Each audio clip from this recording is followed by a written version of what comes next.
اور آپ رحمت اللہ علیہ کو وہیں پر رہنے کے لیے ایک کمرہ بھی دے دیا تاکہ آپ اپنی شریک حیات کے ساتھ وہاں پر رہ سکیں۔ آپ دونوں کا نکاح ہو گیا۔ جب آپ رحمت اللہ علیہ اپنی شادی کے بعد جب اپنے کمرے میں داخل ہوئے جہاں پر دلہن تھی، آپ رحمت اللہ علیہ نے جیسے ہی دلہن پر نظر ڈالی تو دیکھا کہ وہ بالکل صحیح سلامت تھی، اس کے اندر کوئی عیب نہیں تھا۔ یہ دیکھ کر وہ گھبرا گئے اور سوچنے لگی میری دلہن تو اندھی ہے، پیروں سے اپاہج ہے اور زبان سے گونگی ہے، لیکن یہ تو بہت ہی خوبصورت اور صحیح سلامت ہے، شاید یہ کوئی اور لڑکی ہے جو یہاں پر آ گئی ہے۔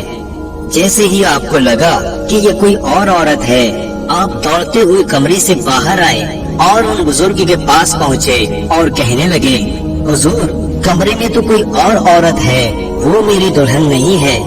ان بزرگ نے کہا کیا ہوا، گھبرا کیوں رہے ہو، گھبرا کیوں رہے ہو، وہ تمہاری ہی دلہن ہے۔ آپ رحمت اللہ علیہ نے کہا جناب پہلے ہی میں ایک سیب کھانے کی سزا بھگت رہا ہوں اور بڑی مشکل سے وہ سزا پوری ہوئی ہے، اب میں کوئی اور گناہ نہیں کرنا چاہتا۔ وہ عورت کوئی اور ہے جو اندر دلہن بنی بیٹھی ہے، وہ تو صحیح سلامت ہے۔ ان بزرگ نے کہا گھبراؤ نہیں، وہی تمہاری بیوی ہے، لیکن وہ کانوں سے بہری اس لیے ہے کیونکہ اس نے کسی غیر محرم سے کبھی ہم کلامی نہیں کی، اور گونگی اس لیے ہے کیونکہ اس نے کسی غیر محرم سے کبھی بات نہیں کی، اور آنکھوں سے اندھی اس لیے ہے کہ اس نے کبھی کسی غیر محرم کو نہیں دیکھا، اور اپاہج اس لیے ہے کیونکہ وہ غیر محرم کے پاس چل کر کبھی نہیں گئی۔ وہ بہت ہی عبادت گزار ہے اور اللہ کی بہت ہی نیک بندی ہے اور ہمیشہ عبادت میں ہی مشغول رہتی ہے۔ تم بہت ہی خوش نصیب ہو کہ تم کو اس کی جیسی دلہن ملی، اور وہ بھی بہت خوش نصیب ہے کہ اس کو تمہارے جیسا شوہر ملا۔ اس کے بعد ان بزرگ نے کہا جاؤ میں تمہیں خوشحال رہنے کی دعا دیتا ہوں، تم دونوں ہمیشہ خوشحال رہو اور اللہ تعالیٰ تم دونوں پر ہمیشہ رحمتیں برساتا رہے۔ آپ رحمت اللہ علیہ اور آپ کی دلہن دونوں خوشی کے ساتھ رہنے لگے، اور اس نیک جوڑے کو اللہ تعالیٰ نے حضرت شیخ عبد القادر جیلانی رحمت اللہ علیہ جیسا بیٹا عطا کیا۔ سبحان اللہ۔